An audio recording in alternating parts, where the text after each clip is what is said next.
ఓం నమో వేదాత్మకాయ వెంకటేశాయ.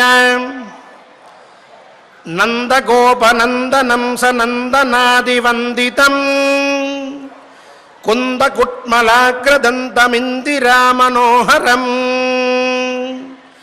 నందకారవిందశంఖచక్రశాంగసాధనం నాగరాడ్గిరీశ్వరం నమామి వెంకటేశ్వరం. సనక సనందనాది మహాత్ముల చేత ప్రతినిత్యము నమస్కరింపబడేటటువంటి దేవుడు నందుని కుమారుడిగా జన్మించి ఎన్నో అద్భుతమైన కార్యములని సాధించినటువంటి అప్రమేయ పురుషుడు, పరబ్రహ్మస్వరూపి, కలియుగంలో కలౌ వెంకటనాయక అనేటటువంటి మాటని అక్షర సత్యం చేస్తూ అర్చామూర్తి అయి అఖిలాండకోటి బ్రహ్మాండ లోకంలో ఉత్తమమైనటువంటి ప్రదేశంగా పురాణముల చేత కీర్తింపబడిన తిరుమల క్షేత్రంలో మన ఈ ప్రదేశంలో ఆవిర్భవించి రమారమణుడై నిత్యము కూడా విరాజిల్లుతూ ఉన్నారు శ్రీనివాసస్వామి వారు. వారి దివ్యానుగ్రహ విశేషంతో మనందరం కూడా ప్రతినిత్యము ఆయురారోగ్య ఐశ్వర్యములతో ప్రకాశిస్తూ మనకున్న కొద్దిపాటి సమయాన్ని ఆయన సేవలో మనందరం కూడా వినియోగిస్తూ చక్కటి గ్రంథాలన్నింటినీ కూడా ఎంతో భక్తి శ్రద్ధలతో ప్రతినిత్యము కూడా ఆలకిస్తూ ఉన్నాం, విచారించుకుంటూ ఉన్నాం, పారాయణ చేస్తూ ఉన్నాం. ఈ విశేషం అందరికీ దక్కేటటువంటిది కాదు. ఇది ఎంతో పుణ్యకార్యం, ఎంతో గొప్ప కార్యం. వినేటటువంటి ప్రతి మాట, పలికేటటువంటి ప్రతి పదము, చెప్పేటటువంటి ప్రతి నామము, కీర్తించేటటువంటి భగవత్ గుణ విశేషము, ఇవన్నీ కూడా మనందరినీ సర్వథా రక్షిస్తూ ఉంటాయి. ఆ రక్షణ మాతో పాటు మీ అందరికీ కూడా కలగాలనేటటువంటి సత్సంకల్పంతో మేము ప్రతినిత్యము స్వామివారిని ప్రార్థిస్తూనే ఉన్నాం. ఈ సంకల్పం కూడా మనందరం అదే భావనతో చక్కగా చేసుకుందాం. మనతో పాటు లోకా సమస్త సుఖినో భవంతు అనేటటువంటి మాటని గుర్తుపెట్టుకుంటూ అందరూ కూడా క్షేమంగా ఉండాలి, అందరూ బాగుండాలి, అందులో మనముండాలి అని కోరుకుంటూ ఆచార్యముఖంగా ఆచార్యుల వారితో కలిసి వారి వాక్యాన్ని అనుసరిస్తూ చక్కగా సత్సంకల్పం చేసుకుందాం. ఈనాటి పారాయణకి స్వామివారి అనుగ్రహాన్ని పొందుదాం. ఓం నమో వెంకటేశాయ. విఘ్నేశ్వర ధ్యానం. నమస్తే గణనాథాయ గణానాం పతగే నమః. భక్తి ప్రియాయ దేవేశ భక్తేభ్యః సుఖదాయక. శ్రీనివాస ధ్యానం అనంతవేద సంవేద్యం నిర్దోషం గుణసాగరం అతీంద్రియం నిత్యముక్తం శ్రీనివాసం భజే నిశం. శ్రీకృష్ణ ధ్యానం వందే నవఘనశ్యామం పీతకౌశేజవాససం. సానందం సుందరం శుద్ధం శ్రీకృష్ణం ప్రకృతేః పరం. వ్యాసధ్యానం వేదవ్యాసం స్వాత్మరూపం సత్యసంధం పరాయణం. శాంతం జితేంద్రియక్రోధం సశిష్యం ప్రణమామ్యహం.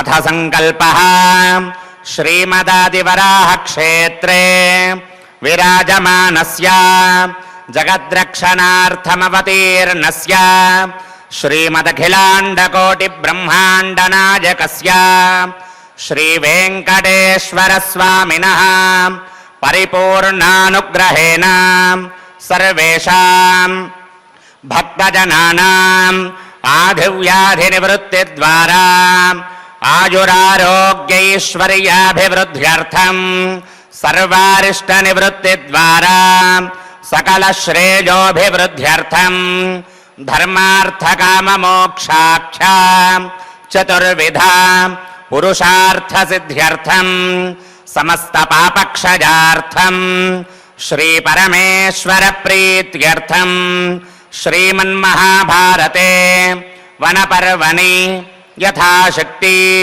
షడ్వింశోऽధ్యాయాन्तर्गत శ్లోకపారాయణం ఆచార్యముఖేన కరిష్యామహే. శ్రీకృష్ణ పరబ్రహ్మణే నమః.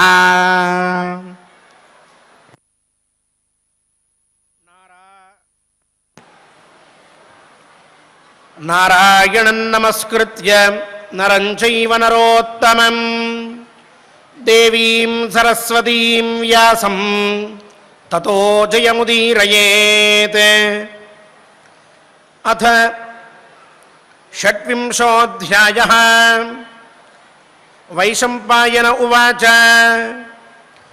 వసత్సు వై ద్వైతవనే పాండవేషు మహాత్మసు అనుకీర్ణం మహారణ్యం బ్రాహ్మణైః సమపద్యత.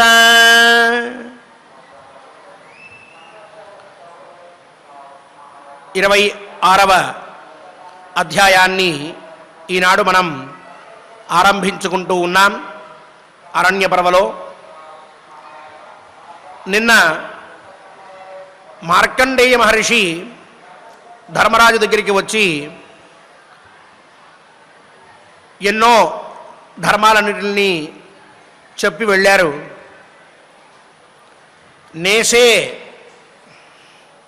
బలస్యేతి చరేత్ అధర్మం అంటూ బలముంది కదా అని అధర్మాన్ని ఆచరించవద్దు అని చెప్పి వెళ్ళారు. మన వాళ్ళు లౌక్యంగా మాట్లాడతాడండి ఆయన చాలా అని అంటూ ఉంటారు కొంతమంది గురించి. మార్కండేయ మహర్షి చెప్పినటువంటి మాటలన్నీ కూడా మనం శ్రద్ధగా ఆలకిస్తే ఆయన కూడా చాలా లౌక్యంగా మాట్లాడినట్టుగా అనిపిస్తుంది. బలమున్నటువంటి వాడి దగ్గరికి వచ్చి బలముంది కదా అని అధర్మం చెయ్యవద్దు అని చెప్పి వెళ్ళారు అని అంటే అది కూడా ఎక్కడ బయటపడకుండా ఆయన ఆ కాలంలో ఆ సమయంలో ఆ పరిస్థితుల్లో ఉన్నటువంటి ధర్మరాజు దగ్గరికి వచ్చి చెప్పి వెళ్ళారు అని అంటే ఎంత నిగూఢమైనటువంటి మాటలు మాట్లాడారో ఆయన ఆలోచించవచ్చు. ఇక్కడ సాధారణంగా మనం బలముంది కదా అని అధర్మం చెయ్యవద్దు అని చెప్పారు అని అనుకుంటాం. దీంట్లో ఒక వ్యాఖ్యాకర్త ఈ మాటలన్నింటినీ కూడా చక్కగా వివరిస్తూ అంటారు, అయ్యా బలముంది కదా అంటే ఏదో శరీరంలో బలం ఉందనే అర్థం కాదు, నోటికి బలముంది కదా అని చెప్పి కొంతమంది ఇష్టం వచ్చినట్లు మాట్లాడుతారు. ఈ మాటలు ఎక్కడి దాకా వెళ్ళిపోతాయి అని అంటే వాళ్ళ సామర్థ్యాన్ని మించిపోయి ఇక వాళ్ళ యొక్క స్థితి ఏమిటో వాళ్ళే మర్చిపోయేంత పైకి వెళ్ళిపోతూ ఉంటాయి. నేను ఏదైనా చేస్తానంటారు, ఎవరి మీదైనా ఆరోపణలు చేయాల్సి వచ్చినప్పుడు కూడా ఇష్టం వచ్చినట్లు చేసేస్తారు. ఏం మాట్లాడతారో వాళ్ళకే తెలియదు. ఏదో విధంగా అవతల వాళ్ళని ఇబ్బంది పెడదాము అని చెప్పి భగవంతుడిచ్చినటువంటి వాక్కుని ఇష్టం వచ్చినట్టుగా వినియోగిస్తూ ఉంటారు. ఇటువంటి వారికి కూడా ఈ మాట వర్తిస్తుంది. నోరు ఉంది కదా అంటే వాగ్బలం ఉంది కదా అని, నోటి బలం ఉంది కదా అని ఆ నోటిని ఇష్టం వచ్చినట్టుగా మాట్లాడుతూ వృథా చేసుకోకూడదు, బలాన్ని ఎప్పుడూ కూడా చూపించవద్దు అని చెప్పి ఒక మాట మాట్లాడారు. దీన్నే ఇంకొంచెం లోతుగా ఆలోచించి మనం పరిశీలిస్తే ధర్మశాస్త్రంలో దగ్గర చెప్తారు ఉత్కర్షానృత భాషణ అని. అంటే కొంతమంది చూడండి, వాళ్ళు చెప్పేటటువంటి మాట నలుగురు వింటున్నారు అని అంటే ఆ వింటున్నారు కాబట్టి వాళ్ళ అటెన్షన్ ఇంకొంచెం తన వైపే ఉండాలి అని చెప్పి ఒక విషయం గురించి చెప్తూ మధ్యలో లేనిపోని అబద్ధాలు కూడా కలిపి చెప్పేస్తూ ఉంటారు. ఆ సంఘటనను రక్తి కట్టించడానికి ఇంకొన్ని మాటలు కలిపేస్తూ ఉంటారు. వాళ్ళకి తెలిసినటువంటి విషయాలు తెలియని విషయాలు అన్నీ కలిపి మాట్లాడేస్తూ ఉంటారు. ఎందుకు అనంటే నలుగురు మధ్యలో తనకి విశేషమైన గుర్తింపు రావాలి అని. అది ఒక పాపంగా చెప్పింది శాస్త్రం. ఆ పాపం నుంచి అంటే ఎవరన్నా వింటున్నారు అనేటటువంటి మాట పెట్టుకుని లేనిపోని మాటలు కల్పించి చెప్పిన, అబద్ధాలు మాట్లాడేసిన, ఆనందంతో అబద్ధాలు చెప్పడం మొదలుపెట్టిన అది కూడా పాపమే. దానికి ప్రాయశ్చిత్తం చేసుకోవాలి, లేకపోతే నరకం ప్రాప్తిస్తుంది అని ధర్మశాస్త్రం చెప్పింది. నేషే బలస్యేతి చరేద ధర్మం సరిగ్గా సరిపోతుంది అక్కడ. ఈ వాగ్బలం ఉంది కదా అని ఇష్టం వచ్చినట్టు మాట్లాడితే ఆ పాపం నరకాన్ని కలగజేస్తుంది అని ఒక అర్థం. ఇంకో మాట ఏం చెప్తారంటే ఇదే శ్లోకాలకి వ్యాఖ్యానం చేస్తూ, నాయనా వాక్కుతో మాత్రమే కాదు మనస్సుతో కూడా పాపం ఆచరించద్దు. మనోబలం ఉంటుంది కొంతమందికి.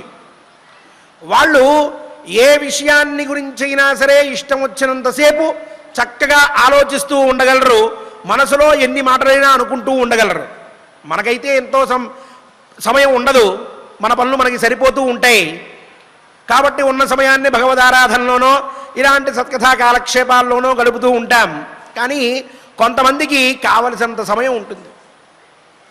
ఓ మహాత్ముడు చెప్పినట్లుగా నువ్వు రాక్షసుడిగా మారడానికి మొట్టమొదటి మెట్టు ఏమిటి అని అంటే నీ ఏకాంతం అని చెప్తారు. ఏ పని పెట్టుకోకుండా కూర్చుంటే ఖాళీగా ఉంటే రాక్షసుడు అవ్వడానికి ఓ మెట్టు ఎక్కేశాడు అని అర్థం. అటువంటి వారు ఏం చేస్తూ ఉంటారు, వాడిలా బతుకుతాడు, వీడికి ఇంత ఆస్తి ఎక్కడి నుంచి వచ్చింది, వాడు అక్కడికి ఎందుకు వెళ్ళాడు, వాడు ఇలా అయిపోవాలి, వాడికి అలా కష్టం కలగాలి, వీడు నాశనం అయిపోవాలి, నా ముందు వీడు ఏడుస్తూ ఉంటే నేను వెళ్ళి ఓదార్చాలి, పలానా వాడు ఎప్పుడైనా సరే ఇట్లా యాక్సిడెంట్ అయి పడిపోతే నేను వెళ్ళి వాడికి సహాయం చేస్తే అప్పుడు నేనంటే ఏంటో వాడికి తెలుస్తుంది. ఎక్కడి నుంచి వస్తుందండి ఇంత ఓపిక? అర్థం కావట్లే. వాళ్ళకు వస్తుంది, వాళ్ళకి అంత సమయం లభిస్తుంది. ఇలాంటి ఆలోచనలు చేస్తూ కూర్చుంటే అవతల వాడికి కష్టం వచ్చినప్పుడు వాడిని నేను ఆదుకున్నప్పుడు కానీ నా విలువ వాడికి తెలియదు అనేంత అధమ స్థితికి చేరిపోయి మనస్సులో లేనిపోని ఆలోచనలు పెట్టుకుని అవతలవాడి యొక్క అపకారం గురించి వీడు శ్రద్ధగా కూర్చుని ఏసీ రూములో ఆలోచిస్తూ ఉన్నాడు అనంటే ఎంత మనోబలం వాడికి ఉండాలి, ఆ మనోబలంతో వాడు ఎంత పాపం చేస్తూ ఉండాలి. నేషే బలస్యేతి చరేదధర్మం. మనోబలం ఉంది కదా అని అధర్మం చెయ్యవద్దయ్యా. చేస్తే దానివల్ల చివరికి నీకు యాక్సిడెంట్ అవుతుంది, వాడు వచ్చి నిన్ను హాస్పిటల్లో జాయిన్ చేస్తాడు. ప్రకృతి చాలా గొప్పది, కర్మ ఎప్పటికీ ఉంటూనే ఉంటుంది. అవశ్యం అనుభోక్తవ్యం కృతం కర్మ శుభాశుభం. అందువల్ల ఆ మూడు రకాలైనటువంటి మనోవాక్కాయములు అని చెప్పి మనకి మూడు ఉన్నాయి. ఈ మూడిటి బలం ఉంది కదా అని చెప్పి ఒకరికి మనోబలం ఉండవచ్చు, ఇంకొకరికి వాగ్బలం ఉండవచ్చు, ఇంకొకరికి శారీరకమైనటువంటి బలం ఉండవచ్చు. ఈ మూడు బలాలు ఉన్నాయి కదా అని చెప్పి ఇష్టం వచ్చిన రీతిన ప్రవర్తిస్తూ వెళ్తే చివరికి మిగిలేది దుఃఖమే, సుఖం లేదు అంటూ మార్కండేయ మహర్షి చాలా అద్భుతమైనటువంటి వాక్యాలు చెప్పి నిన్న ఉత్తర దిక్కుగా బయలుదేరి వెళ్ళారు. ఇది నిన్నటి వృత్తాంతం. ఎందుకు నిన్నటి వృత్తాంతం మనం చెప్పుకుంటున్నాం ఇప్పుడు అనంటే తర్వాత అధ్యాయానికి ఇది ఉపోద్ఘాతం. గ్రంథాన్ని, మహాభారత గ్రంథాన్ని మనం అధ్యయనం చేసుకుని వెళ్తూ ఉంటే ఆ గ్రంథానికంటూ ఓ సంప్రదాయం ఉంది, దాన్ని వ్యాఖ్యానించుకునేటటువంటి విధానం అంటూ ఒకటి ఉంది. ఆ విధానాన్ని ప్రకారం మనం ఆలోచించుకుంటూ విచారించుకుంటూ వెళ్ళాలి తప్ప మనకి ఇక్కడ బోరు కొడుతోందనో, మన ముఖ్యమైన సమయం ఇక్కడ వృధా అయిపోతోంది అనో, లేక హడావిడిగానో ఎలా పడితే అలా మనం ఆ గ్రంథ పారాయణం ఆ ప్రవచనం చేసుకుంటూ వెళ్ళకూడదు. సంప్రదాయజ్ఞులు ఓ పద్ధతిని ఏర్పరిచారు. అందుకని మనం ఒక్కొక్క అధ్యాయానికి ఉపోద్ఘాతంలో ఏమేం విషయాలు ఉంటాయో ఆ విషయాల్ని ఆ అధ్యాయానికి ముందర చక్కగా విచారించుకుంటూ ఒక చక్కటి ప్లాట్ఫామ్ వేసుకుంటూ వెళ్తూ ఉన్నాం. అప్పుడు తర్వాత అధ్యాయంలో ఉన్న విషయాలు మన బుర్రకు పట్టడానికి. ఇప్పుడు ఈ విషయం ఎందుకు మాట్లాడుకుంటున్నాము అనంటే, బలం ఉంది కాబట్టి నువ్వెందుకు చేతులు కట్టుకుని కూర్చున్నావు ధర్మరాజా? నీకు ఏమాత్రం పౌరుషం కలగట్లేదా?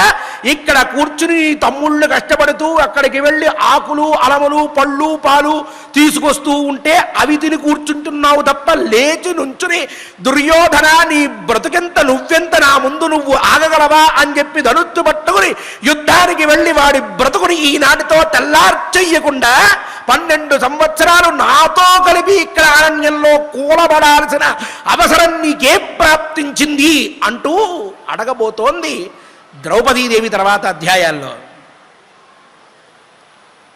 ఆ సమయంలో ధర్మరాజు చెప్పేటటువంటి మాటలు మనకి మార్కండేయ మహర్షి ఏ విషయాలైతే చెప్పారో ఆ విషయాల్ని ఆధారం చేసుకుని పై మాటలుగా మాట్లాడుతూ ఉంటాడు. అందువల్ల ఈ విషయాలు అంటే బలం ఉంది కదా అని చెప్పి అధర్మం ఆచరించవద్దు అనేటటువంటి మాటని ధర్మరాజు తర్వాత అధ్యాయంలో వ్యాఖ్యానిస్తూ వెళ్తాడు. ఎన్నో మాటలు మాట్లాడుతోంది ద్రౌపదీదేవి. చూస్తూ ఉంటే ఆశ్చర్యం వేస్తుంది మనకి. ఆవిడ మాట్లాడే మాటలన్నిటినీ కలిపి ఆయన చాలా సూక్ష్మంగా సమాధానం ఇచ్చేస్తూ ఎక్కడ మాటని అక్కడ ఆయన సమాధానపరుస్తూ వెళ్తాడు. చాలా బాగుంటుంది. ఆ అధ్యాయంలో ఉండేటటువంటి ధర్మరాజు యొక్క స్థితి ఇగో ఈ అధ్యాయం నుంచి వచ్చినటువంటిదే. మార్కండేయ మహర్షి యొక్క ఉపదేశ బలం అని చెప్పి మనం ఇక్కడికి స్థిరీకరించుకుని, ఈ పైన ఇప్పుడు ఇంకొక మహానుభావుడు ఆయన దగ్గరికి వస్తున్నాడు. ఆయన వచ్చి కొన్ని ధర్మాలు చెప్తాడు. ఆ ధర్మాల్లో ఉండేటటువంటి తాత్పర్యం ఆ పై అధ్యాయంలో మనకు కనిపిస్తూ ఉంటుంది. దాని గురించి మనం ఇప్పుడు విచారించుకుందాం.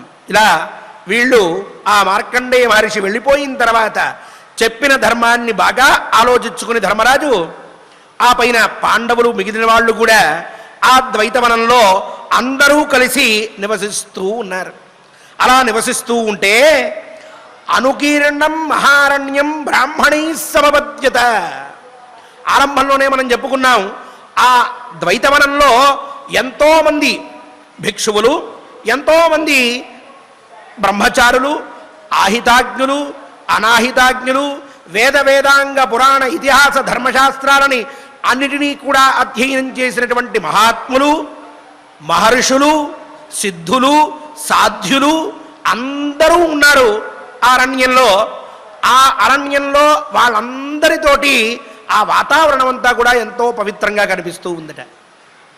ఓ పక్కేమో ధర్మరాజు, ఇంకో పక్కేమో అర్జునుడు, ఓ పక్క భీముడు, నకుల సహదేవులు, ద్రౌపదీదేవి, ధౌమ్యుల వారు, వారి యొక్క అనుచరగణం, ఈ పక్కనేమో మహాత్ములైనటువంటి పండితులు, వీళ్ళందరితోటి ఎంతో శోభాయమానంగా ఉందయ్యా జనమేజయ అంటూ వైశంపాయన మహర్షి ఈ అధ్యాయాన్ని ఆరంభించి, ఈర్యమాణేన సతతం బ్రహ్మఘోషేణ సర్వశః బ్రహ్మలోక సమం పుణ్యం ఆసీద్వైతవనం సరః యజుషామృచాం సామ్నాంచ గద్యానాంచైవ సర్వశః ఆసీదుచ్చార్యమాణానాం నిస్వనో హృదయంగమః జ్యాఘోషశ్చైవ పార్థానాం బ్రహ్మఘోషశ్చ ధీమతాం సంసృష్టం బ్రహ్మణా క్షత్రం భూయ ఏవ వ్యరోచత.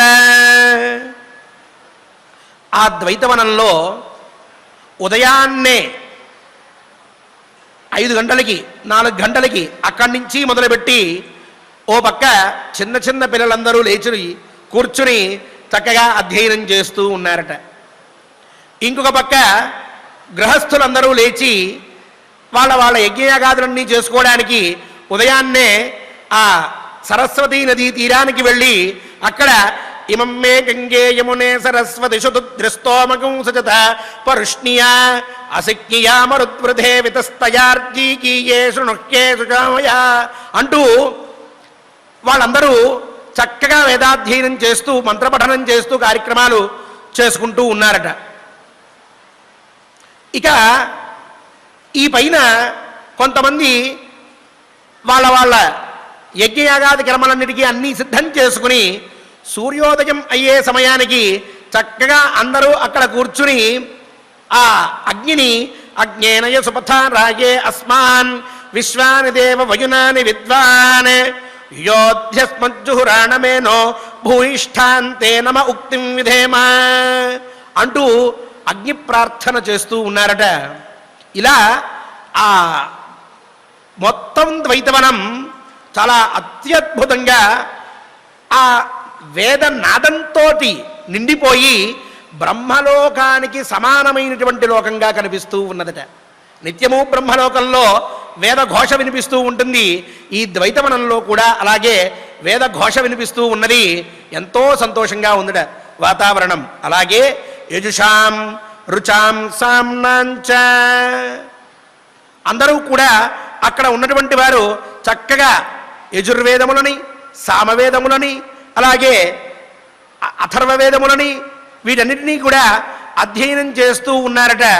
అక్కడ వేద మంత్ర పఠనమంతా కూడా చేస్తూ ఉన్నారట. ఎంతో బాగా వాళ్ళందరూ కూడా యో వై సప్తదశం ప్రజాపతిం యజ్ఞమన్వాయత్తం వేద ప్రతియజ్ఞేన తిష్టతి న యజ్ఞాత్ భ్రగుంసతే ఆశ్రావయేతి చతురక్షరమస్తు శ్రౌషడితి చతురక్షరం యజేతిత్యక్షరం ఏ యజామహ ఇది పంచాక్షరం అంటూ వాళ్ళు అలా వేదాన్ని పారాయణ చేస్తూ ఉంటే ఇంకో పక్క అజ్ఞాయాహి వీతయే గృణానో హవ్యదాతయే నిహోత సత్సి బర్హిషి అంటూ సామవేదం చదువుకున్నటువంటి వారందరూ సామవేదాన్ని చక్కగా అధ్యయనం చేస్తూ ఉన్నారట. ఇది బ్రాహ్మణ భాగములు అటు సంహితా భాగములు అని చెప్పి వేదంలో ఉన్నటువంటి రెండు భాగాల్ని కూడా వాళ్ళందరూ అక్కడ కూర్చుని చక్కగా పఠిస్తూ ఉంటే వేదనాదం ఆ చుట్టుపక్కలంతా కూడా ధ్వనిస్తూ ఉంటే హృదయానికి ఎంతో ఆనందంగా ఉందట ఆ వాతావరణం. అలా ఉందయ్యా. అలాంటి సమయంలో ఇక్కడ ఈ 5 పాండవులు వీళ్ళు క్షత్రియులు వీళ్ళ యొక్క వింటినారి శబ్దం వీళ్ళు ఆ వింటినారిని ఒకసారి లాగి వదిలిపెడితే జుమ్మని చెప్పి మంచి శబ్దం వస్తూ ఉంటుంది. ఆ శబ్దము ఇటు వేద శబ్దము రెండూ కలిసేటప్పటికీ ఎంతో విశేషంతో సంసృష్టం బ్రహ్మణాక్షత్రం. ఇటేమో క్షత్రతేజం అటేమో బ్రహ్మతేజం రెండూ కూడా ఒకదానికి ఒకటి పెనవేసుకుని పోయినాయా అన్నట్లుగా కనిపిస్తూ ఉందట. వాళ్ళంతా కూడా ఎంతో విశేషంగా ఉదయం లేచిన వెంటనే ఇమమ్మే గంగే యమునే సరస్వతి శుతుదృష్టోమగం సజతాపరుష్ణియా అసజ్ఞయా మరుద్వృధే వితస్తయార్జీకీయే శృణుష్యా సుషోమయా అంటూ అక్కడ మొదలు పెడితే రాత్రి వరకు కూడా ఈ వేదాధ్యయనం అనేటువంటిది ఈ మంత్రపఠనం అనేటువంటిది జరుగుతూనే ఉంది. ఈ శబ్దం ఓ పక్కేమో ఈ పాండవులు చేసేటటువంటి వింటినారి శబ్దం రెండూ కలిస్తే ఆశ్చర్యంగా తోస్తోందట, ఆనందంగా ఉందట. ఎంతో గొప్పగా రమణీయంగా ఆ ద్వైతం అనేటటువంటిది ప్రకాశిస్తూ ఉన్నదయ్యా. అథాబ్రవీద్బకోదాల్భ్య ధర్మరాజం యుధిష్ఠిరం సంధ్యాం కౌంతేయమాసీనం ఋషిభిః పరివారితం.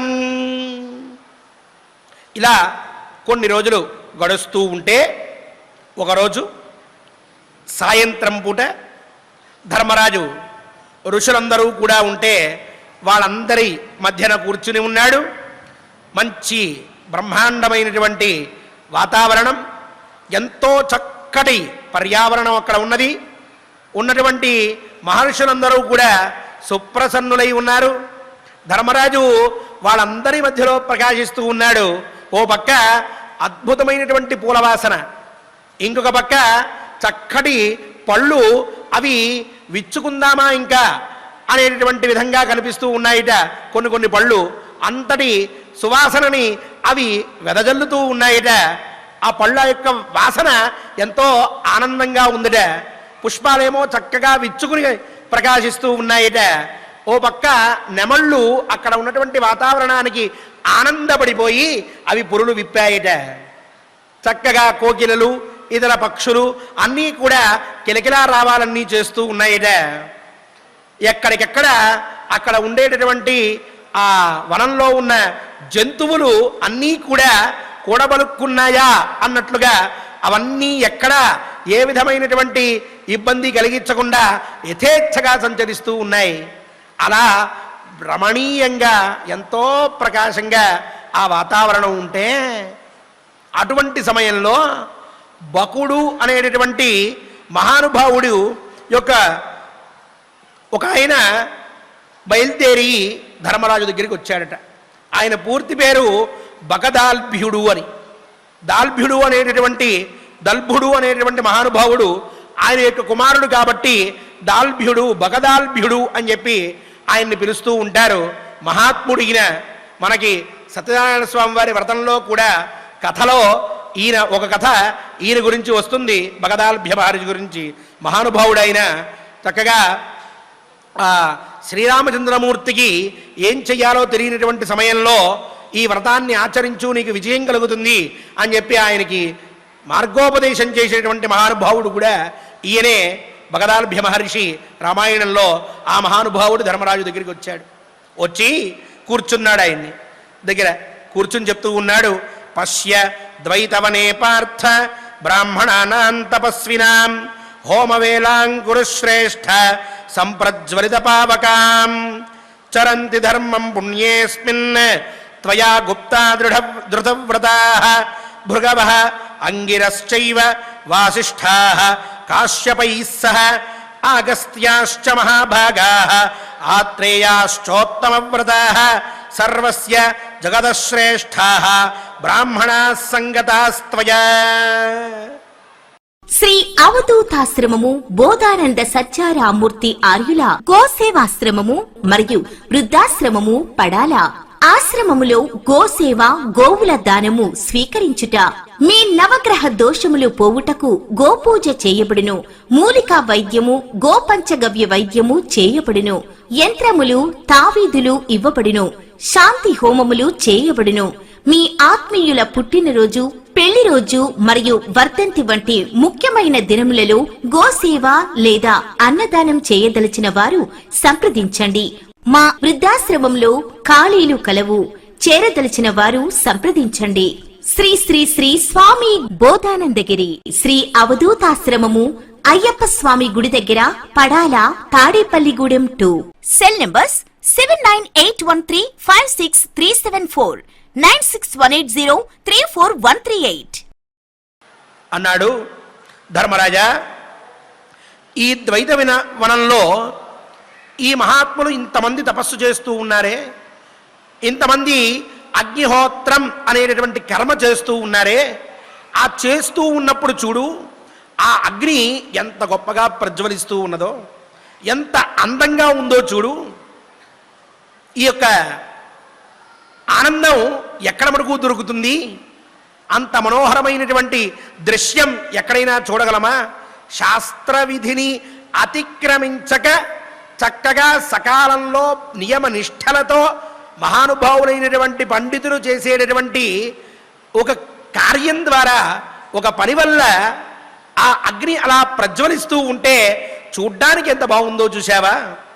అలాగే ఈ పవిత్రమైనటువంటి ద్వైతవనంలో నీ చేత రక్షింపబడుతూ వ్రత నియమాలన్నింటినీ కూడా పాటిస్తూ భృగవ అంగిరశ్చైవ వాసిష్ఠాః కాశ్యపైః సహ, భృగు గోత్రానికి సంబంధించిన వారు, ఆంగిరస గోత్రానికి సంబంధించినటువంటి వారు, వశిష్ఠ వంశానికి సంబంధించిన వారు, అలాగే కశ్యప, అగస్త్య, మహాభాగ, అత్రి మొదలైనటువంటి వంశాలకి సంబంధించినటువంటి ఎంతోమంది ద్విజశ్రేష్ఠులు బ్రాహ్మణోత్తములు నీ పక్కన ఉన్నటువంటి వారై ఇక్కడ ఎన్నో మంచి పనులు చేస్తూ ఉంటే ఎంతోమంది ఈ వంశములకి సంబంధించినటువంటి మహాత్ములు వచ్చి నిన్ను కలిసి వెళ్తూ ఉన్నారు.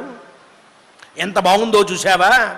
ఇదంతు వచనం పార్థ శృణుష్వ గదతో మమ భ్రాతృభిః సహ కౌంతేయ యత్వాం వక్ష్యామి కౌరవ బ్రహ్మక్షత్రేణ సంసృష్టం క్షత్రం చ బ్రహ్మణా సహ ఉదీర్ణే దహత శత్రూన్ వనానీవాగ్నిమారుతౌ నా బ్రాహ్మణస్తాత చిరం బుభూషేత్ ఇచ్ఛన్నిమం లోకమముంచ చేతుం వినీత ధర్మార్థమపేతమోహం లబ్ధ్వా ద్విజన్నుదతి నృపస్సపత్నాన్.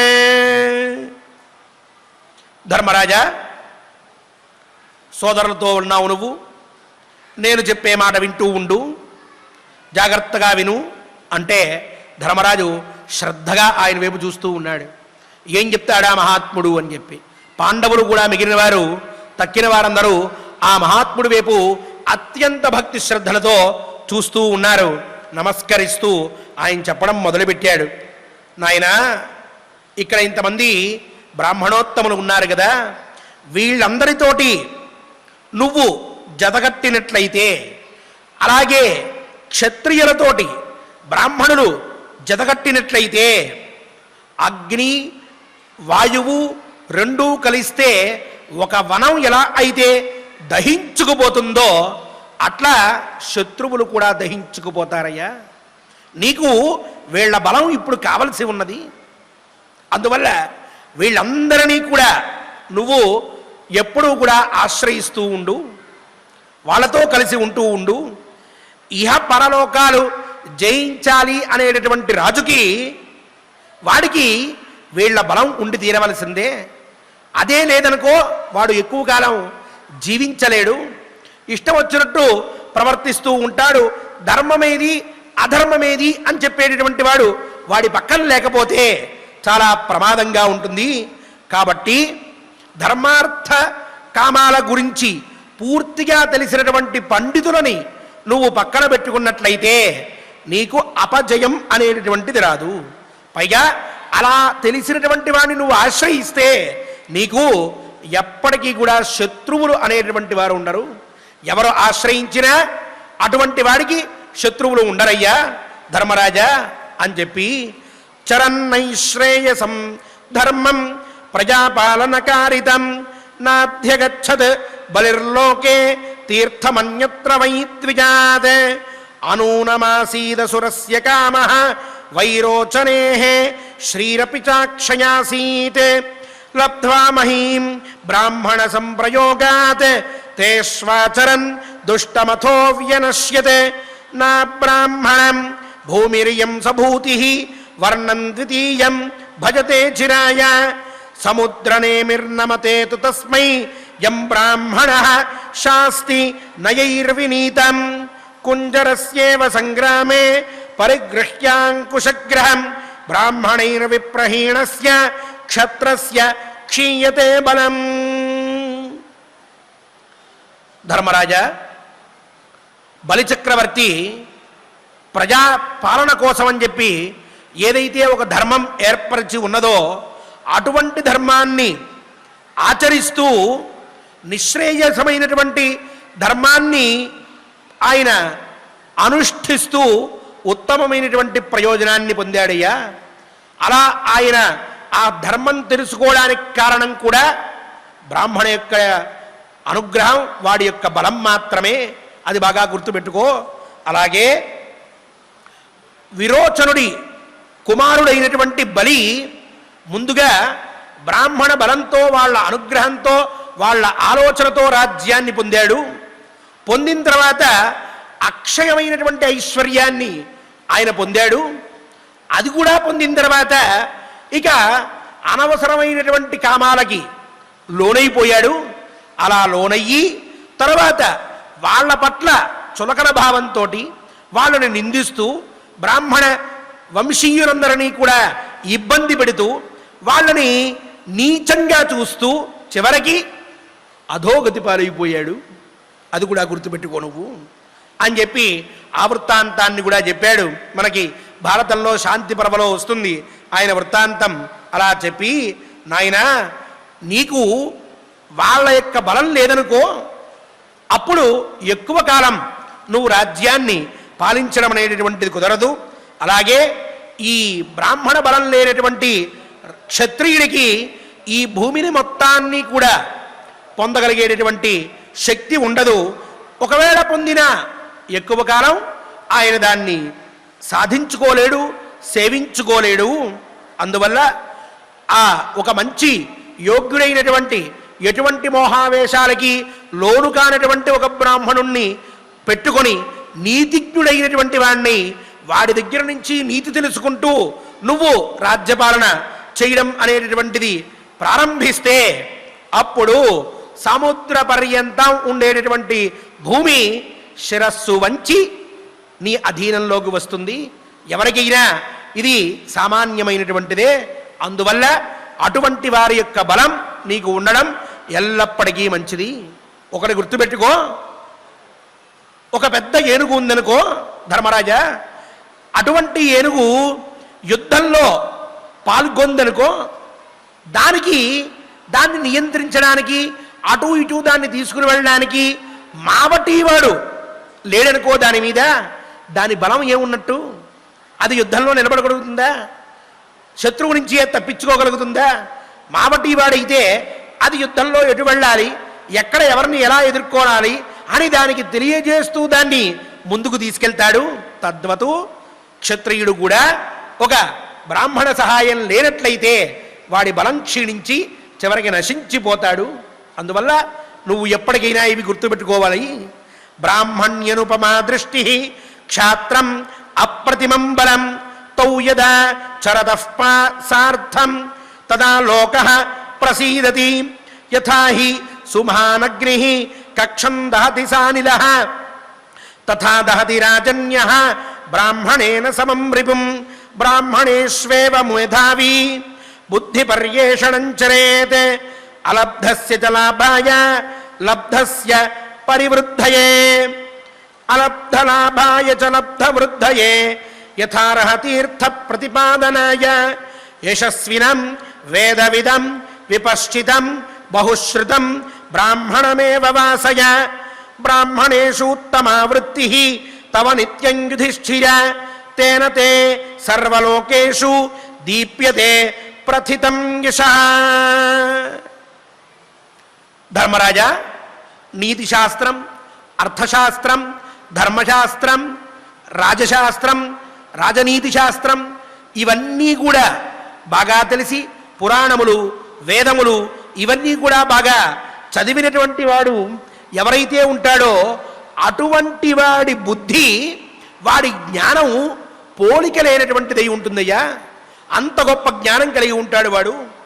అలాగే క్షత్రియుడికి బలం ఎక్కువగా ఉంటుంది. కాబట్టి వీళ్ళిద్దరూ కలిసి నడిస్తే లోకం సుఖంగా ఉంటుంది, లోకక్షేమం కలుగుతుంది. వాయువుతో కూడినటువంటి అగ్ని మహారణ్యాన్ని దహించి వేసినట్లుగా తథా దహతి రాజన్య బ్రాహ్మణేన సమం రిపుం. శత్రువుని నాశనం చెయ్యాలి అని అంటే బ్రాహ్మణుడితో కలిసినటువంటి క్షత్రియుడు ఉండాలి. అప్పుడే వాడు శత్రువుని నాశనం చేయగలుగుతాడు. గుర్తుపెట్టుకో. అలాగే బుద్ధివంతుడైనటువంటి వాడు తనకి లభించినటువంటి దాన్ని పొందాలి అనుకున్నట్లయితే, ఏ రాజైతే తనకు కావాలి ఒక విషయం అని కోరుకుంటాడో, ఒక సుఖం కావాలని కోరుకుంటాడో అటువంటి వాడు ఈ శాస్త్రాలన్నీ తెలిసినటువంటి వాడిని ఆశ్రయించి వాడి ద్వారా అవన్నీ కూడా పొందుతూ ఉండాలి. అది బుద్ధిమంతుడు చేయవలసినటువంటి పని. అలాగే యోగక్షేమములు అంటాం. అప్రాప్తస్య ప్రాప్తిర్యోగ ప్రాప్తస్య రక్షణం క్షేమ అని చెప్పి, దొరకనటువంటి దాన్ని, ఇప్పటిదాకా లభించినటువంటి దాన్ని పొందడాన్ని యోగము అంటాము, దాన్ని రక్షించుకోవడాన్ని క్షేమము అంటాము. దీన్నే యోగక్షేమములు పూర్వం ఉత్తరాల్లో రాసేవారు. మీ యోగక్షేమములు తెలపవలసినది అంటే మీరు ఏం కొత్తగా పొందారో, పొందినటువంటి వాడిని ఎలా రక్షించుకున్నారో వీటన్నిటినీ తెలియజేయవలసింది అని తాత్పర్యం. దాంట్లో మన ప్రాచీన కాల భాష అంత గొప్పగా ఉండేది. అటువంటి యోగము క్షేమము రెండూ పొందాలి అన్నట్లయితే అటువంటి కోరిక ఏ రాజుకైతే ఉంటుందో వాడు యశస్వినం, మంచి యశస్సు కలిగినటువంటి వాణ్ణి, అలాగే వేదవిదం, వేదాధ్యయనం చేసినటువంటి వాణ్ణి, విపశ్చితం, పండితుడు అయినటువంటి వాణ్ణి, బహుశ్రుతం, ఎన్నో విషయాలు తెలిసినటువంటి వాణ్ణి, అటువంటి ఉత్తముడైనటువంటి పండితుణ్ణి ఆశ్రయించాలి. నువ్వు కూడా ఇప్పుడు అదే పని చేయి. చేస్తే నీకు ఇప్పుడు దొరకంది ఏది ఉందో అది దొరుకుతుంది. దొరికింది ఏదైతే ఉంటుందో అది తర్వాత కాలంలో క్షేమంగా ఉంటుంది. అందువల్ల నువ్వు ఈ విషయాలు గుర్తుపెట్టుకో, వీటి బట్టి ఆచరించు. మహానుభావ, నువ్వు ఎప్పుడూ కూడా వాళ్ళ విషయంలో, పండితుల విషయంలో ఉదారమైన స్వభావంతో ఉంటున్నావు. కాబట్టి అలాగే నువ్వు నీ జీవితాన్ని కొనసాగిస్తూ వెళ్ళు. అలా చేస్తే నీ యశస్సు, నీ కీర్తి అన్ని లోకాల్లో కూడా ప్రకాశిస్తూ ఉన్నది, ఇకపైన ప్రకాశిస్తూ కూడా ఉంటుందయ్యా ధర్మరాజా. ఇవన్నీ కూడా గుర్తుపెట్టుకో అని చెప్పి ఆయన ఈ విషయాలన్నీ చెప్పి, ఈ సమయంలో తపస్సు అలాగే ధర్మము ఇవన్నీ కూడా ఆచరిస్తూనే ఏ వ్యక్తి యందు ఏ విధంగా ప్రవర్తించాలో కూడా చాలా చక్కగా చెప్పారు. ఆ పైన జరిగిన వృత్తాంతాన్ని వైశంపాయన మహర్షి చెప్తూ ఉన్నారు. తతస్తే బ్రాహ్మణా సర్వే భగందాల్భ్యం అపూజయన్ యుధిష్ఠిరే స్తూయమానే భూయః సుమనసో భవన్.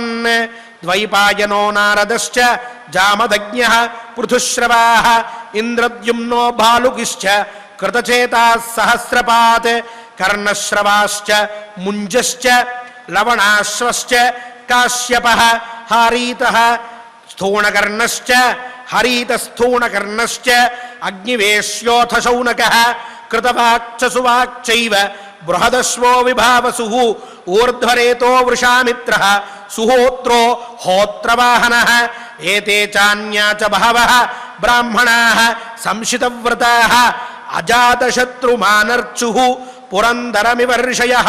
ఇది శ్రీమన్మహాభారతే వనపర్వాంతర్గత అర్జునాభిగమన పర్వణి ద్వైతవన ప్రవేశే షడ్వింశోऽధ్యాయః. వైశంపాయన మహర్షి ఆ పైన బకదాల్భ్యుడు చెప్పినటువంటి వృత్తాంతాన్ని మొత్తాన్ని, ఆ రోజులకి ఆ కాలానికి అప్పటికి ధర్మరాజుకు కావలసినటువంటి మాటలన్నింటినీ కూడా, ఏవేవైతే ముఖ్యమైనటువంటి మాటలు ఉన్నాయో ఆ మాటలన్నింటినీ కూడా చక్కగా జనమేజయ మహర్షికి వినిపించిన తర్వాత ఆ పైన వృత్తాంతాన్ని చెప్తున్నాడు. జనమేజయ, ఆ తర్వాత ధర్మరాజు అక్కడ ఉన్నటువంటి వారందరితోటి స్తుతింపబడుతూ ఉంటే, అందరూ ఆయన్ని ప్రార్థిస్తూ ఉంటే, అప్పుడు అక్కడ ఉన్నటువంటి మహానుభావులు ఈ బకదాల్భ్యుడు అనేటటువంటి మహానుభావుణ్ణి పూజించారయ్యా. ఆ తరువాత వ్యాస, నారద, పరశురామ, పృథుశ్రవస, ఇంద్రద్యుమ్న, భాలుకి, కృతచేతస, సహస్రపాత్, కర్ణశ్రవస, ముంజ, లవణాశ్వ, కాశ్యప, హారీత, స్థూణకర్ణ, అగ్నివేశ్య, శౌనక, కృతవాక్, సువాక్, బృహదశ్వ, విభావసు, ఊర్ధ్వరేత, వృషామిత్ర, సుహోత్ర, హోత్రవాహన మొదలైనటువంటి మహర్షులు ఎంతోమంది కఠోర నియమాల్ని పాటించేటటువంటి వారందరూ కూడా మహర్షులు, తపస్సంపన్నులు ఆ వనంలో మహానుభావుడిగా ప్రకాశిస్తూ ఇంద్ర సమానమైన తేజస్సుతోటి ఉన్నటువంటి ఆ ధర్మరాజుని పూజించారయ్యా అంటూ 26వ అధ్యాయాన్ని పూర్తి చేశారు. ఇక రేపటి నుంచి ద్రౌపదీదేవి ధర్మరాజుతోటి తన యొక్క కోపాన్ని, క్రోధాన్ని ఎలా ఆవిష్కరిస్తోందో, ఆవిడ ఎటువంటి మాటలు మాట్లాడుతోందో మనందరం కూడా తెలుసుకోబోతూ ఉన్నాం. అత్యంత హృదయంగా, అత్యంత ఉత్కంఠగా, అత్యంత రమణీయంగా, అత్యంత అర్థవంతంగా, ఎంతో లోతుగా కూడా మనకి కొన్ని అంశాలు ఇక పైనుంచి తెలుస్తూ ఉంటాయి. అరణ్య పర్వలోని ప్రధానమైనటువంటి ఘట్టం ఇక రేపటి నుంచి మనకు ఆరంభమవుతూ ఉన్నది. ఈనాటి ఈ మహర్షుల యొక్క పేర్లన్నీ కూడా మనం విన్నాం. వాళ్ళందరి యొక్క అనుగ్రహంతో మనందరం సుఖంగా ఉండాలి అని చెప్పి పరమాత్మని ప్రార్థిస్తూ ఆచార్యముఖంగా మనందరం కూడా పారాయణ చేసుకుందాం. శ్రీనివాస స్వామి వారి దివ్యానుగ్రహాన్ని పొందుదాం. ఓం నమో వెంకటేశాయ.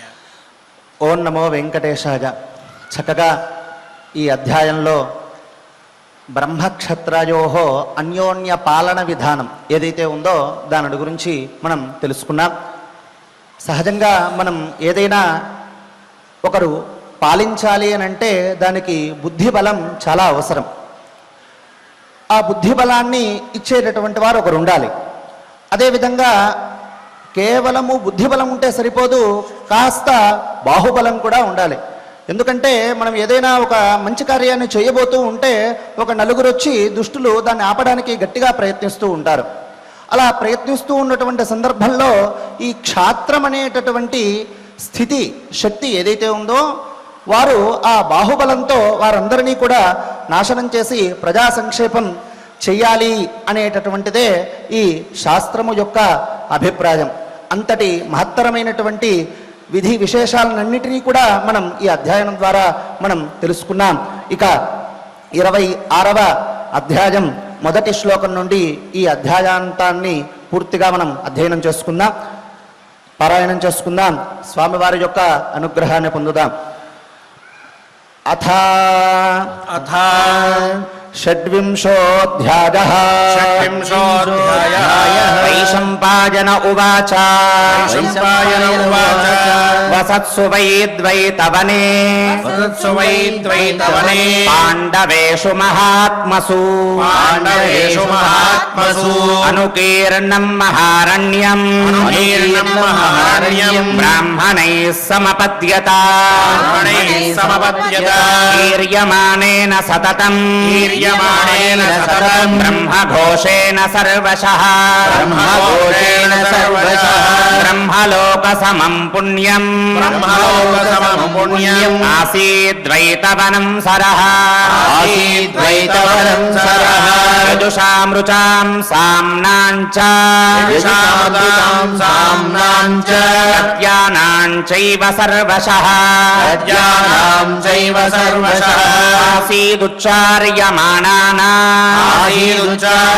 ఆసీదుచ్చార్యమాణానాం నిస్వనో హృదయంగమః వ్యాఘోషశ్చైవ పార్థానాం బ్రహ్మఘోషశ్చ ధీమతాం సంసృష్టం బ్రహ్మణా క్షత్రం భూయ ఏవ వ్యరోచత తథా బ్రవీద్బకోదాల్భ్యః ధర్మరాజం యుధిష్ఠిరం సంధ్యాం కౌంతేయమాసీనం ఋషిభిః పరివారితం పశ్యద్వైతవనే పార్థ బ్రాహ్మణానాం తపస్వినాం హోమవేలాం కురు శ్రేష్ఠ సంప్రజ్వలిత పావకాం చరంతి ధర్మం పుణ్యేస్మిన్ త్వయా గుప్తా ధృతవ్రతాః భృగవోऽంగిరసశ్చైవ వాసిష్ఠాః కాశ్యపైః సహ అగస్త్యాశ్చ మహాభాగాః ఆత్రేయాశ్చోత్తమవ్రతాః సర్వస్య జగతః శ్రేష్ఠాః బ్రాహ్మణాः సంగతాస్త్వయా ఇదం తు వచనం పార్థ శృణుష్వ గదతో మమ భ్రాతృభిः సహ కౌంతేయ యత్వాం వక్ష్యామి కౌరవ బ్రహ్మక్షత్రేణ సంసృష్టం క్షత్రం చ బ్రహ్మణా సహ ఉదీర్ణేదహతః శత్రూన్ వనానీవాగ్నిమారుతౌ నా బ్రాహ్మణస్తాత చిరం బభూషేత్ ఇచ్ఛన్నిమం లోకమముంచజేతుం వినీత ధర్మార్థమపేతమోహం లబ్ధ్వా ద్విజం నుదతి నృపः సపత్నాన్ शरण्यैश्रेयसन्धर्मम् शरण्यैश्रेयसन्धर्मम् प्रजापालनकारितम्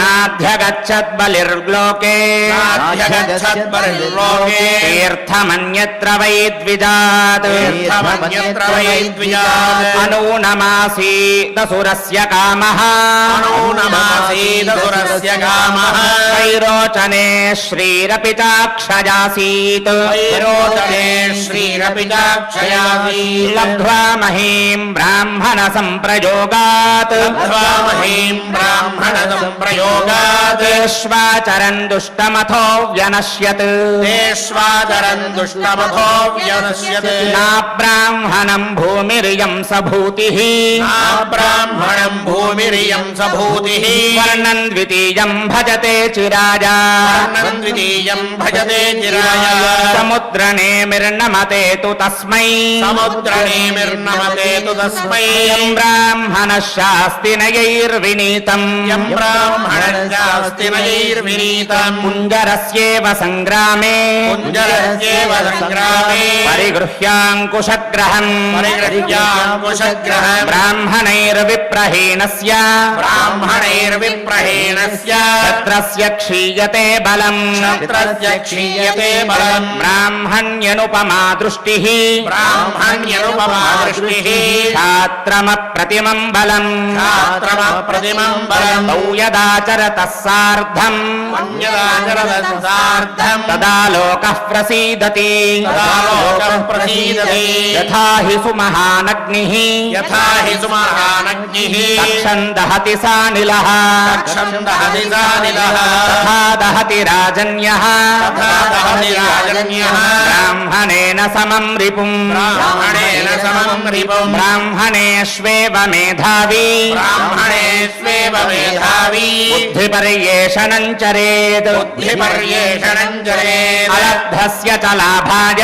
अलब्धस्य च लाभाय लब्धस्य परिवृद्धये लब्धस्य परिवृद्धये अलब्धलाभाय च लब्धवृद्धये अलब्धलाभाय च लब्धवृद्धये यथार्हतीर्थप्रतिपादनाय तीर्थप्रतिपादनाय यशस्विनम् वेदविदम् विपश्चितम् यशस्विनम् वेदविदम् विपश्चितम् बहुश्रुतम् ब्राह्मणमेव वासय बहुश्रुतम् ब्राह्मणमेव वासय ब्राह्मणेषूत्तमा वृत्तिः ब्राह्मणेषूत्तमा वृत्तिः तव नित्यम् युधिष्ठिरा अवनित्यम् युधिष्ठिरा तेन ते सर्वलोकेषु येन ते सर्वलोकेषु दीप्यते प्रथितम् यशः दीप्यते प्रथितम् यशः वैशम्पायन उवाच वैशम्पायन उवाच ततस्ते ब्राह्मणाः सर्वे ततस्ते ब्राह्मणाः सर्वे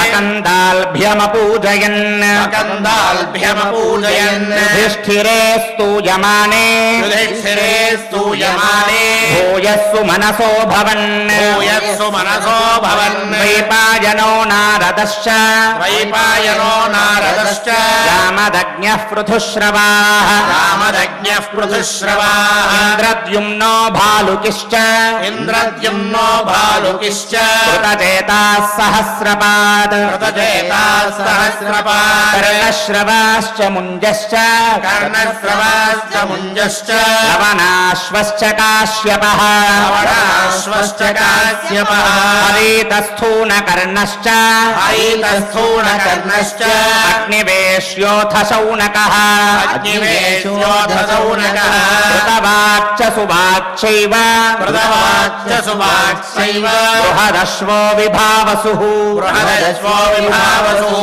ऊर्ध्वरेतो वृषामित्रः ऊर्ध्वरेतो वृषामित्रः सुहोत्रो होत्रवाहनः होत्रो होत्रवाहनः एते चान्ये च बहवः एते चान्ये च बहवः ब्राह्मणाः संशितौ रताः ब्राह्मणाः संशितव्रताः अजातशत्रुमानर्चुः अजातशत्रुमान् अर्चुः पुरन्दरमिवर्षयः पुरन्दरमिवर्षयः श्रीमन्महाभारते इति श्रीमन्महाभारते वनपर्वान्तर्गता वनपर्वान्तर्गता अर्जुनाभिगमनपर्वणि अर्जुनाभिगमन पर्वणि ద్వైతవన ప్రవేశే ద్వైతవన ప్రవేశే షడ్వింశోऽధ్యాయः వింశోధ్యాయః. ఓం నమో వెంకటేశాయ. శ్రీ కె సుబ్రహ్మణ్యం గారు మరియు ఇతర అన్నమాచార్య ప్రాజెక్ట్ కళాకారులందరూ కూడా సంసిద్ధులై ఉన్నారు గోవిందనామ సంకీర్తనం చేయడం కోసమని. మనం కూడా చక్కగా గోవింద గోవింద అంటూ ఆ స్వామివారిని ప్రార్థిద్దాం, ఆయన అనుగ్రహాన్ని పొందుదాం.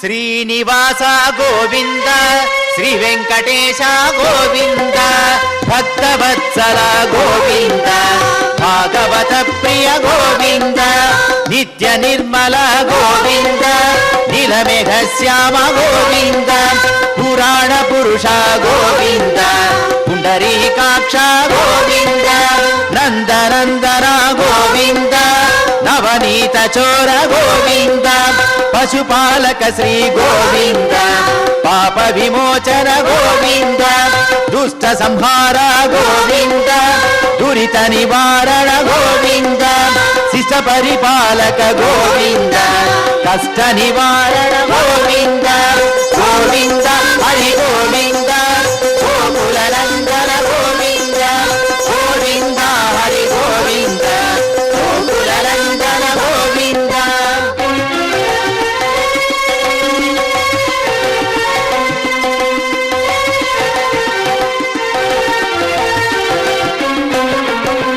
వజ్రమకుటధర గోవింద, వరాహమూర్తి గోవింద, గోపీ జనలోల గోవింద, గోవర్ధనోద్ధార గోవింద, దశరథనందన గోవింద, దశముఖమర్దన గోవింద, పక్షివాహన గోవింద, పాండవ ప్రియ గోవింద, మత్స్యకూర్మ గోవింద, మధుసూదన హరి గోవింద, వరాహ నరసింహ గోవింద, వామన భృగురామ గోవింద, బలరామానుజ గోవింద, బౌద్ధ కల్కిధర గోవింద, వేణుగాన ప్రియ గోవింద, వెంకటరమణ గోవింద, సీతానాయక గోవింద, నందన గోవింద, గోవింద హరి గోవింద, గోకుల నందన గోవింద.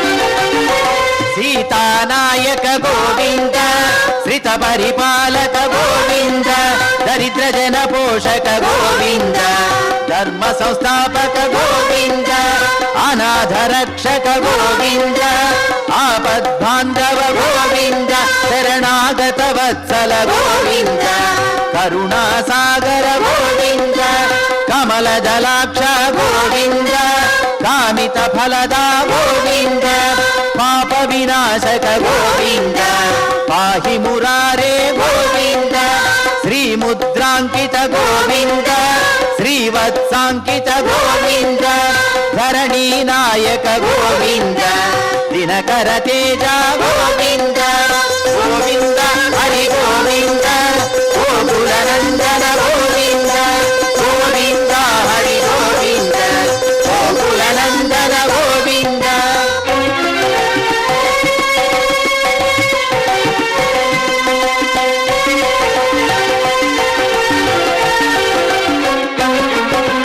పద్మావతి ప్రియ గోవింద, ప్రసన్నమూర్తి గోవింద, అభయహస్త గోవింద, అక్షయ వరద గోవింద, శంఖ చక్రధర గోవింద, శాంత గదాధర గోవింద, విరజాతిరస్త గోవింద, విరోధి మర్దన గోవింద, సాలగ్రామధర గోవింద, సహస్రనామ గోవింద, లక్ష్మీ వల్లభ గోవింద, లక్ష్మణాగ్రజ గోవింద, కస్తూరి తిలక గోవింద, కాంచనాంబరధర గోవింద, గరుడ వాహన గోవింద, గజరాజ రక్షక గోవింద, గోవింద హరి గోవింద, గోకుల నందన గోవింద, గోవింద హరి గోవింద, గోకుల నందన గోవింద.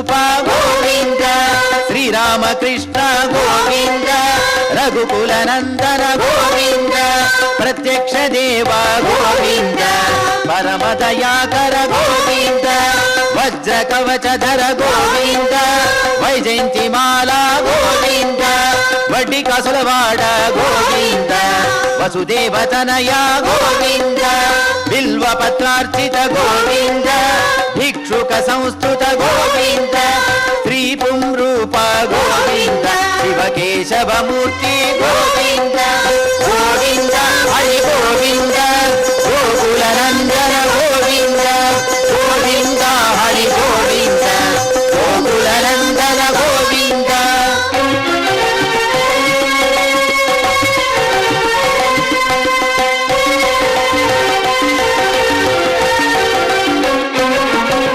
బ్రహ్మాండ రూప గోవింద భక్త రక్షక గోవింద నిత్య కళ్యాణ గోవింద నీరజనాభ గోవింద హతి రామ ప్రియ గోవింద హరి సర్వోత్తమ గోవింద జనార్దన మూర్తి గోవింద జగత్ సాక్షి రూప గోవింద అభిషేక ప్రియ గోవింద ఆప నివారణ గోవింద రత్న కిరీట గోవింద రామానుజనుత గోవింద స్వయం ప్రకాశ గోవింద ఆశ్రిత పక్ష గోవింద నిత్య శుభప్రద గోవింద నిఖిల లోకేశ గోవింద గోవింద హరి గోవింద గోకుల నందన గోవింద గోవింద హరి గోవింద గోకుల నందన గోవింద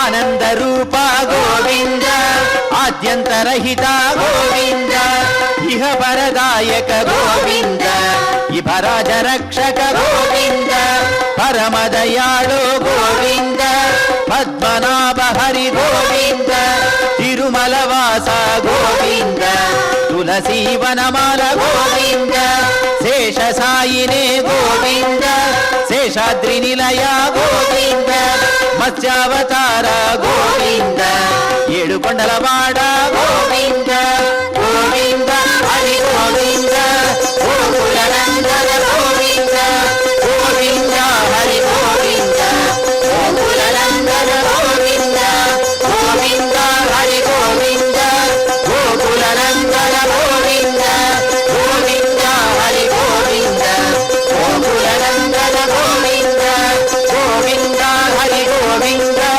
గోకుల నందన గోవింద గోవింద హరి గోవింద గోకుల నందన గోవింద గోకుల నందన గోవింద గోకుల నందన గోవింద ఏడుకొండలవాడ వెంకటరమణ గోవింద గోవింద పాలకొండలవాడ ఆరాధరక్షక గోవింద గోవింద శ్రీ శ్రీనివాస శ్రీ వెంకటేశ గోవింద గోవింద గోవింద గోవింద గోవింద గోవింద. ఓం నమో వెంకటేశాయ. క్షమాప్రార్థనాలతో మనం పారాయణాన్ని మంగళాంతం చేసుకుందాం.